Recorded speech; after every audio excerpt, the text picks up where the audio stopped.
ॐ पार्थाय प्रतिबोधितां भगवता नारायणेन स्वयं व्यासेन ग्रथितां पुराणमुनिना मध्ये महाभारतम्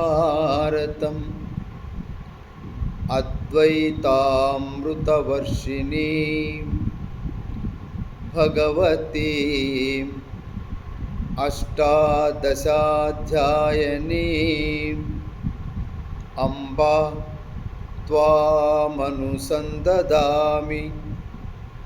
भगवद्गीते भवद्वेषिणीं भगवद्गीते भवद्वेषिणीं। గీతా ప్రియులకు ఆత్మబంధువులకు నమో నమః. 100 రోజుల్లో భగవద్గీత 700 శ్లోకాల పారాయణం, అభ్యాసం, అధ్యయనం. మిత్రులారా, 2వ అధ్యాయంలో మనము స్థితప్రజ్ఞుని యొక్క స్వభావాన్ని గురించి కృష్ణ పరమాత్మ చెప్పినటువంటి 18 శ్లోకాల పర్వాన్ని పారాయణం చేస్తున్నాం. నిన్న 2వ అధ్యాయం సాంఖ్యయోగంలో 65 శ్లోకాలు చెప్పుకున్నాం. ప్రసాదే సర్వదుఃఖానాం హానిరస్యోపజాయతే. మనఃప్రశాంతత, మనస్సులో ఎటువంటి వికల్పాలు లేకుండా, సంకల్ప వికల్పాలు లేకుండా, అసలు మనస్సు అంటేనే ఆలోచనల పుట్ట, ఎ బండిల్ ఆఫ్ థాట్స్. అనేక రకమైనటువంటి ఆలోచనలు పుంఖాలుగా వస్తూ ఉంటాయి. ఎందుకంటే మన పంచజ్ఞానేంద్రియాలకు రాజు అతను, మన పంచజ్ఞానేంద్రియాలకు రాజు. ఈ కళ్ళు, చెవులు, ముక్కు, నాలుక, చర్మము, ఈ ప్రపంచం నుంచి సేకరించిన సమాచారం అంతా కూడా శబ్ద, స్పర్శ, రూప, రసగంధాలన్నీ కూడా మనసు దగ్గర పోయి స్టోర్ చేస్తాయి. అంటే రాజుకు చెల్లిస్తాయి అన్నమాట. ఈ విషయాలతో మనసు ఆలోచిస్తూ ఉంటుంది. ఈ ఆలోచనలతో దాని కాలం అలా గడిచిపోతూ ఉంటుంది. మనసుకి ప్రశాంతత లేదు. ఈ ఆలోచనలతో సతమతమవుతూ అనేక ఇబ్బందులకు గురవుతాడు. కొన్ని ఉద్వేగాన్ని కలిగించే ఆలోచనలు వస్తాయి, కొన్ని కోపాన్ని కలిగించేవి, కొన్ని కక్ష సాధింపు ఆలోచనలు వస్తాయి, కొన్ని అసూయాపరమైన ఆలోచనలు వస్తాయి. రకరకాలుగా ఇవన్నీ భవబంధాలే, నిన్ను భవరోగంలోకి నెట్టేవే, నిన్ను అశాంతికి గురి చేసేవే. ఇలా తెలుసుకొని సాధకుడు ఆ ఆలోచనలు తగ్గించే మార్గము సాధన చేయాలి. దానికే యోగా అనేది ఒక చక్కటి మార్గం. మరి యోగ సాధన చేసి, ప్రాణాయామం చక్కగా చేసి, ధ్యానం చేసి,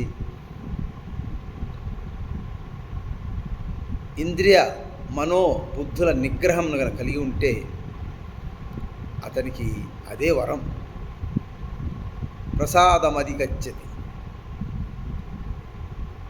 మనఃప్రశాంతతను పొందుతాడు. అటువంటి మనఃప్రశాంతత మనలో ఉన్నటువంటి సర్వ దుఃఖాలను నశింపజేస్తుంది. సర్వ దుఃఖాలను అంటే ఇంద్రియ నిగ్రహం ద్వారా మన ప్రశాంతత పొందితే మనలో ఆ పరమశాంతి నెలకొంటుంది. అదే చెప్తాడు, ప్రసన్న చేతసో హ్యాసు బుద్ధి పర్యవతిస్తుంది. అలాంటి ప్రశాంత మనసుతో ఉన్నప్పుడు బుద్ధి తన వెంటనే ఉన్నటువంటి ఆత్మలో స్థిరమవుతుంది. అంటే బుద్ధి వెంటనే ఉండేది ఆత్మే, పరమాత్మాంశే. సనాతనమైన, సుందరమైన, తేజోవంతమైన, ఆనందకరమైన, ఆరోగ్యవంతమైన ఈ ఆత్మను ఎప్పుడైతే బుద్ధి చేరుతుందో అన్ని దుఃఖాలు సమసిపోతాయి. కాబట్టి సాధన అనేది భారతీయునకు చాలా అవసరం, యోగ సాధన.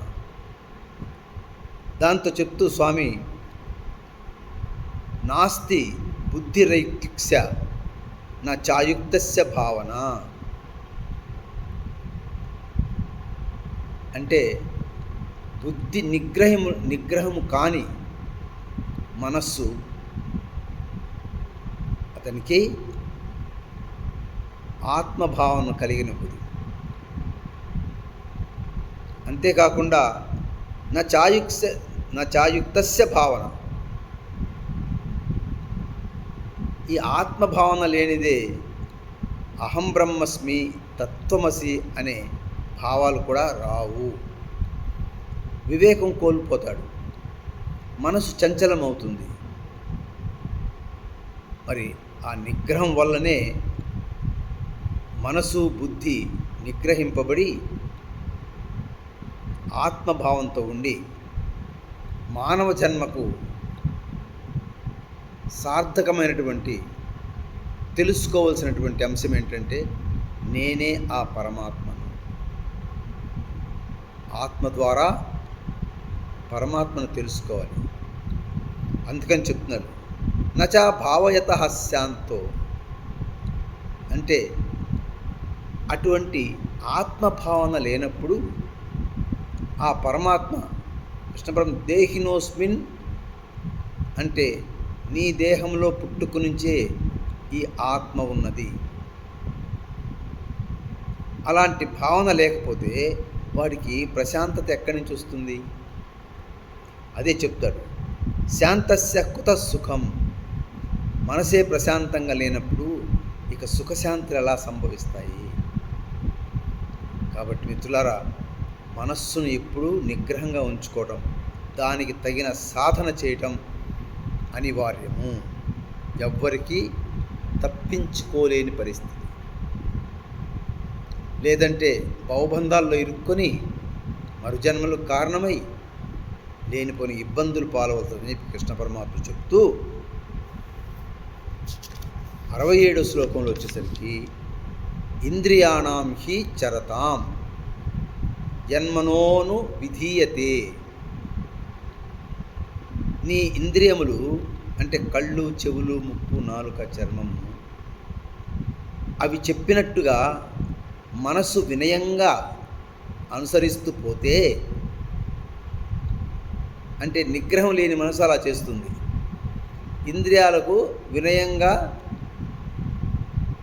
అంటే అనుసరిస్తుంది, ఫాలో అవుతుంది. అలా పోతే చిన్న ఇది చెప్పాడు, నీ యొక్క ప్రజ్ఞ ఏమవుతుంది?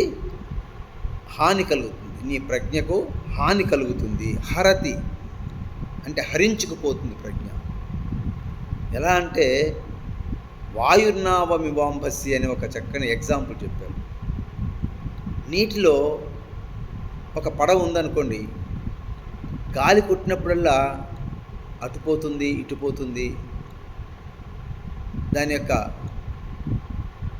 ఏ తీరు తిన్ను లేక, దిక్కుముక్కు లేక ఎటు పడితే అటు పోతూ ఉంటుంది. అదే దాన్ని ఒక చెట్టుకో లేదంటే ఒక లంగరేసి కట్టడము జరిగినట్లయితే అది అటు పోదు కదా, స్థిరంగా ఉంటుంది. అలాగే నీ మనస్సును ఆ ఇంద్రియాల వెంబడి వినయంగా పోనీయకు.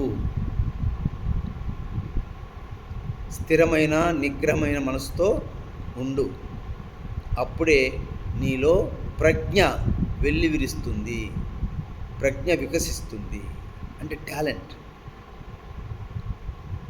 అందుకని ఈ శ్లోకంలో ఇంద్రియాణం హి చరతాం యన్మనోను విధేయతే తదస్య హరతి ప్రజ్ఞాం వాయుర్నావమివాంసి.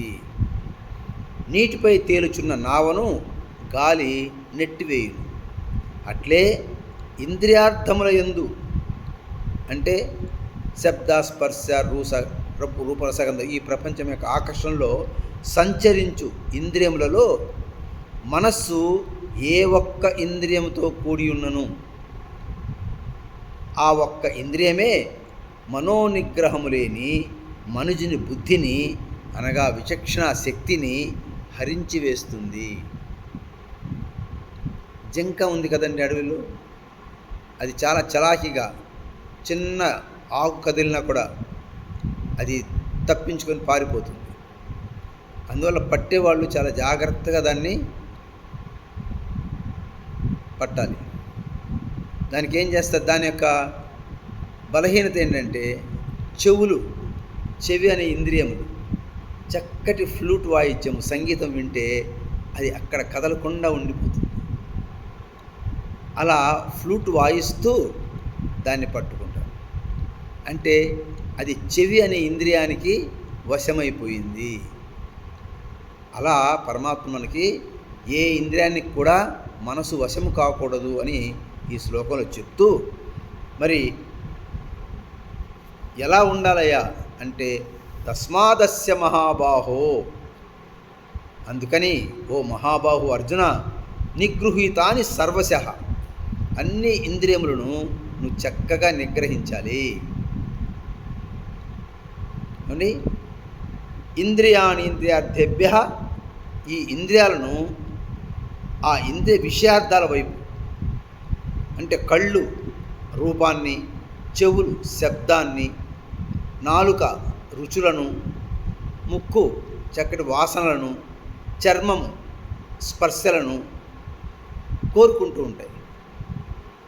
కాబట్టి ఆ ఇంద్రియాలను ఆ ఇంద్రియార్థాల వైపు పోనీకుండా జాగ్రత్త పడమంటాడు. అప్పుడే నీలో ఉన్నటువంటి ప్రజ్ఞ స్థిరముగా ఉంటుంది.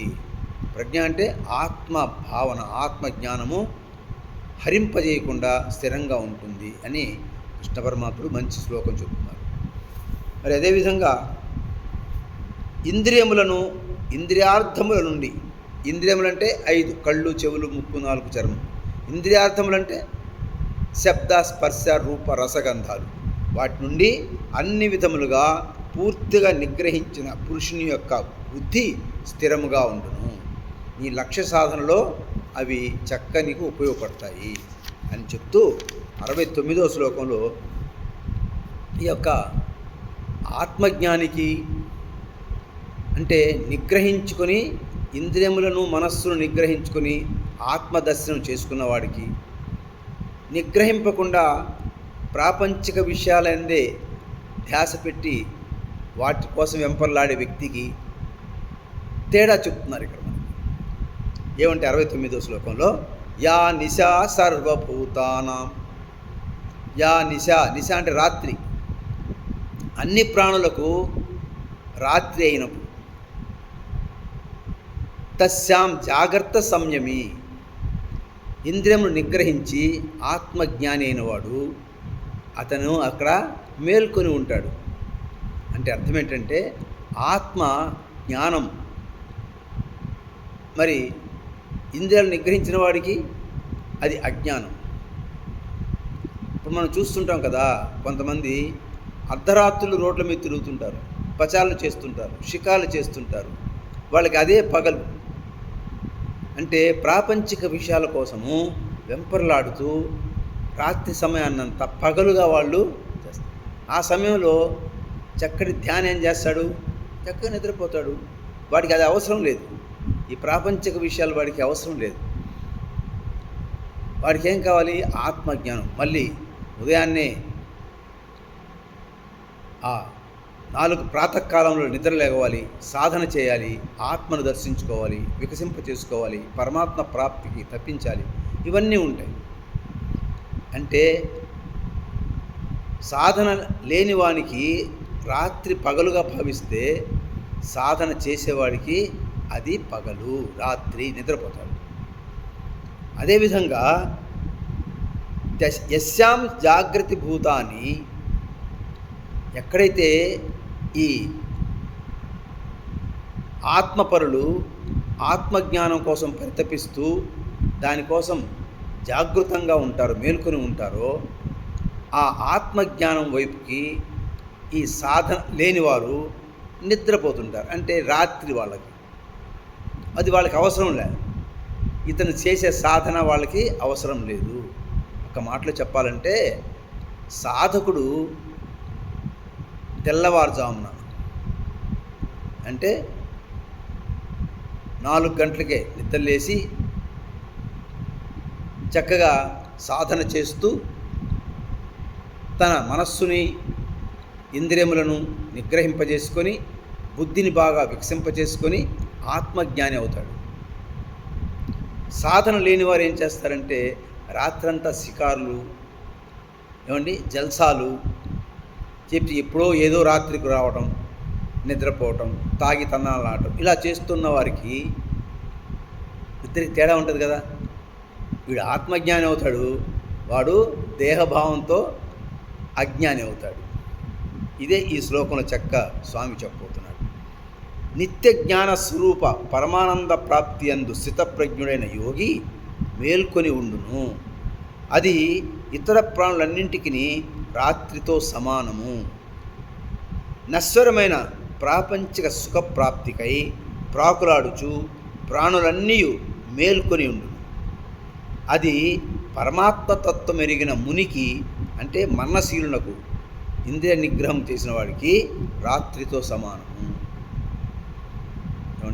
కాబట్టి మనం ఆ ప్రాతకాల సమయాన్ని మనం చక్కగా ఉపయోగించుకుంటే, అది యోగ సాధనకు ఉపయోగించుకుంటే మనో నిగ్రహం పొంది పరమాత్మ ప్రాప్తిని పొందవచ్చని పరమాత్ముడు ఇక్కడ మనకి సూచిస్తూ 20వ శ్లోకంకి వెళ్దాం. 70వ శ్లోకం. ఒక చిన్న ఆత్మజ్ఞానికి, అంటే సాధన చేసిన వాడికి, చేయని వాడికి ఉన్న తేడా చెప్తున్నాడు. ఏమంటే ఆపూర్యమానమచల ప్రతిష్టం సముద్రమాపః ప్రవసంతి విద్యత్ యద్వత్ ప్రవసంతి యద్వత్ తద్వత్ కామాయం ప్రవిశంతి సర్వే సశాంతిమాప్నోతి న కామకామి. కామకామి అంటే ప్రాపంచిక విషయాలందు కోరికలు ఉన్నవాడు, ప్రాపంచిక విషయాలందు కోరికల నుంచి విముక్తుడై ఆత్మజ్ఞానం పొందినవాడు, అంటే స్థితప్రజ్ఞుడు. ఎలా ఉంటారా అంటే ఎన్నో నదులు ప్రవహించి సముద్రంలో కలుస్తూ ఉంటాయి. కొన్ని కోట్ల గ్యాలన్ల నీరు ఆ సముద్రంలో కలుస్తుంది. ఎంత నీరు కలిసినా కూడా సముద్రం మట్టం పెరగదు, అది చెదిరిపోదు, దాని స్థితి పెరగదు కదండి. అంతేకాకుండా ఈ నదుల నీరు వచ్చి ఆ ఉప్పు నీళ్ళలో కలిసినా కూడా దాని ఉప్పదనము మాత్రము మార్పు ఉండదు. ఏమాత్రము దాంట్లో మార్పు, నీళ్ళ స్థితిలో కానీ రుచిలో కానీ మార్పు రాదు. అలాగే స్థితప్రజ్ఞుడై ఆత్మజ్ఞానంతోడిన పరమాత్మ ప్రాప్తిని అందినటువంటి సాధకుడికి ఈ ప్రాపంచికంలో ఎన్ని కోరికలు తన మీద ప్రభావం చూపినా, తనలో ప్రవేశించినా దాని పట్ల ప్రతిస్పందించకుండా అతనిలోనే ఆ కోరికలు కరిగిపోతాయి, కలిసిపోతాయి, వాటి రూపాలు కోల్పోతాయి. ఏ విధంగా నదులు సముద్రంలో కలిసి వాటి రూపాలు, వాళ్ళ యొక్క రుచి కోల్పోయాయో అలా కలిసిపోతాయి. సాధకుడు కానివాడు ఆ యొక్క ప్రలోభాలు పడి జీవితాన్ని నాశనం చేసుకుంటాడు. చక్కటి శ్లోకం కదా. మరి ఇవన్నీ ఇక అధ్యాయాంతంలోకి వచ్చేసాం. 71వ శ్లోకంలో స్వామి చెప్తాడు, ఎవరయ్యా పరమశాంతిని పొందుతారు అంటే, విహాయ కామాన్య సర్వాన్ పుమాంశ్చరతి నిస్పృహ. ఎవరైతే కోరికలన్నీ సర్వ కోరికలను త్యజించి ఆత్మవైపే దృష్టి మరల్చి పరమాత్మ ప్రాప్తే పరమలక్ష్యంగా పెట్టుకొని ఈ ప్రపంచం యొక్క ఆకర్షణలకు స్పృహ లేకుండా, వాటి పట్ల ఆసక్తి లేకుండా ఎవరైతే ఉంటారో, అలాగే నిర్మమో నిరహంకార, మమకార అహంకారాలు లేక ఉంటాడో వాడే పరమశాంతిని పొందుతాడు అని 71వ శ్లోకంలో చెప్తారు స్వామి. విహాయ కామాన్య సర్వాన్ పుమాంశ్చరతి నిస్పృహ నిర్మమో నిరహంకార సశాంతిమధిగచ్చతి. అతను మాత్రమే శాంతిని పొందుతాడు, పరమశాంతిని. కోరికలన్నింటినీ త్యజించి మమత అహంకార స్పృహారహితుడై చరించు పురుషుడు శాంతిని పొందినవాడగును. ఇక చివరి శ్లోకంలో ఏం చెప్తారంటే, ఇటువంటి స్థితి, ఏ స్థితి? కోరికలు లేనటువంటి స్థితి, ప్రాపంచిక విషయాల పట్ల ఎటువంటి స్పృహ లేని వ్యక్తి, మమకారాలు లేనివాడు ఆ స్థితిని అనుభవిస్తాడు కదా. ఆ స్థితే బ్రాహ్మీ స్థితి, సమాధి స్థితి, పరబ్రహ్మ స్థితి, భగవస్థితి, ఆలోచన రహిత స్థితి, శూన్యస్థితి అని ఇన్ని రకాల పేర్లు ఉన్నాయి. యోగ సాధన చేయవలసింది ఈ స్థితి కోసమే. ఆసనాలు, ప్రాణాయామము, ధ్యానము, సమాధి ఇవన్నీ కూడా పతంజలి మహర్షి ఉన్నాయి కదా. యమ, నియమ, ఆసన, ప్రాణాయామ, ప్రత్యాహార, ధారణ, ధ్యాన, సమాధి అని ఇవన్నీ కూడా ఈ స్థితిని పొందడానికే. ముఖ్యంగా విహాయ కామాన్య సర్వాన్, కోరికలను పూర్తిగా త్యజించినవాడు. ఎలా త్యజించగలుగుతాడంటే, మన వాసనలను కరిగించుకోవాలి. మన గత జన్మ నుంచి ఇచ్చాం కదా, నేను నాది అనే స్వార్థభావాన్ని వదలాలి. ఏమండి, మరి ఆ విధంగా ఎవరైతే ఉంటారో, ఏషా బ్రాహ్మీ స్థితి పార్థ. ఓ పార్థ, ఇదేనయ్యా బ్రాహ్మీ స్థితి అంటే పరబ్రహ్మ స్థితి ఇదే. నైనం ప్రాప్య విముహ్యతి. ఇటువంటి స్థితి పొందిన తర్వాత మళ్ళా వాడు మోహంలో పడడు. ఎందుకంటే ఈ స్థితిలోనే వాడు బ్రహ్మానందాన్ని రుచి చూస్తుంటాడు. ఈ ప్రాపంచిక విషయాలు అందించే సుఖాల కన్నా ఆ సుఖమే అత్యంత శ్రేష్టమైనదని, ఎన్నో రెట్లు అది అత్యంత ఆనందభరితమైనదని భావిస్తూ ఆ స్థితిలో ఉంటాడు. మరలా వెనక్కి మోహంలో పడడు. ఇటువంటి స్థితినే స్థిత్వా శ్యామంతకాలేపి, ఇటువంటి స్థితినే అతను గల చివరి వరకు అంటే అంతిమ శ్వాస వరకు కొనసాగిస్తే అతను నిజంగా బ్రహ్మ నిర్వాణం రుచ్యతి. ఆ బ్రహ్మానందాన్ని, పరమానందాన్ని తప్పకుండా పొందుతాడు, బ్రహ్మలో విలీనమైపోతాడు. కాబట్టి అందరికీ ఈ స్థితిని పొందమని చెప్పి కృష్ణ భగవానుడు చక్కగా ఉపదేశిస్తూ ఈ 2వ అధ్యాయం సాంఖ్యయోగాన్ని ముగిస్తున్నాడు. చక్కగా మనం ఈ యొక్క సాంఖ్యయోగం అంటే సాంఖ్యులు ఎవరు? ఆలోచనాపరులు, అంతఃకరణ శుద్ధి కలిగిన వారు,